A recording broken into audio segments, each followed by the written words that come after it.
Hello friend, আবারও চলে এসেছি একটি নতুন রেসিপি নিয়ে। আজকে আমি বানাবো এগ পাস্তা। পাস্তা খেতে ছোট বড় সকলেই খুব ভালোবাসে, তাই দেরি না করে দেখে নাও আমি কিভাবে বানাই। এখানে গরম জলের মধ্যে একটু লবণ দিয়ে পাস্তাগুলো ভালো করে সিদ্ধ করে নিতে হবে। এরপরে ঠান্ডা জল দিয়ে ধুয়ে নিতে হবে, তাহলে পাস্তাগুলো কড়াইয়ে লেগে যাবে না। এরপরে দুটো ডিম দিয়ে ডিমের ঝুরি ভাজা করে নিতে হবে। এই ডিমের ঝুরি ভাজা রুটির সাথে খেতেও খুবই ভালো লাগে। আর তোমাদের কার কার ভালো লাগে অবশ্যই কমেন্ট করে জানিও। এরপর একটু লবণ দিয়ে ভালো করে ভেজে তুলে নিতে হবে। এখানে আমি সব সবজি কেটে নিয়েছি, আর এখানে দিয়ে দিয়েছি সাদা তেল। সাদা তেলের মধ্যে রসুন কুচি আদা কুচিটা দিয়ে দেব।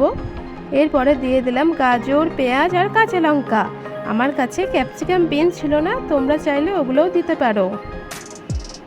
এরপরে সামান্য পরিমাণে লবণ দিয়ে দিলাম, আর দিলাম টমেটো সস, চিলি সস আর সামান্য পরিমাণে সয়া সস। এরপরে ভালোভাবে নেড়েচেড়ে নিতে হবে।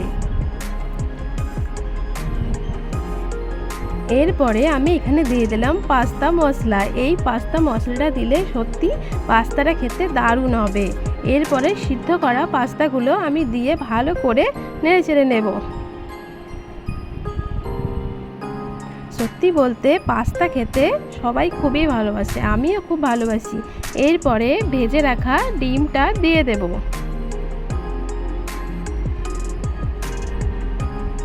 এখানে আমি কাঁচা লঙ্কা দিয়েছি। এরপরে আমার মেয়ের জন্য একটু তুলে রেখে একটু লঙ্কা গুঁড়ো দিলাম আমি, ও ঝাল খেতে পারে না তাই।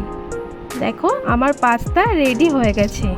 তোমাদের যদি আমার এই রেসিপিটি ভালো লেগে থাকে তাহলে আমার পেজটিকে ফলো করে দিও এবং লাইক, কমেন্ট আর শেয়ার করো।